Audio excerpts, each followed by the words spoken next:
Magandang araw po, welcome po sa aking channel of 9TV. Nandito po tayo ngayon sa Silang Cavite kung saan meron po tayong bagong video presentation. Isang residential farmlot na may lot area na 4,000 square meters. Dito po sa loob ng property ay meron pong siyam na fish pond na konkreto. Then meron din pong kubo, 3 peraso po. At may access din po dito ng tubig, kuryente at internet provider sa area. Sa tubig at kuryente, konektado na po. Yung internet, magpapakonect pa lang kayo. Sa dulo po nitong property ay meron pong creek.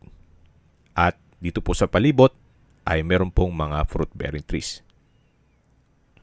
Gaya ng langka, saging, papaya, mangga, nyog, at marami pa pong iba.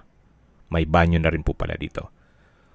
Doon po sa dulo, yan po yung pangatlong kubo na pwede pong gawing hangout area. Meron pong center table at paikot na upuan. Then sa likod po niyan ay yan po yung slope part na kung saan pagbaba po ay yung sapa o creek. Tumataas po ang level ng tubig dito once na umuulan. Kaya pwede rin pong gawing source of water. O balik na po tayo dito sa taas.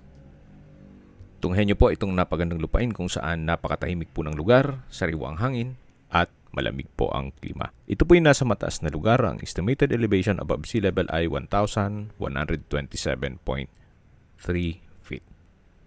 So binebenta po ito ni owner sa halagang 7,000 pesos per square meter. Kung may makatanungan po kayo, tawag lang po kayo sa aking numero. Maraming salamat po.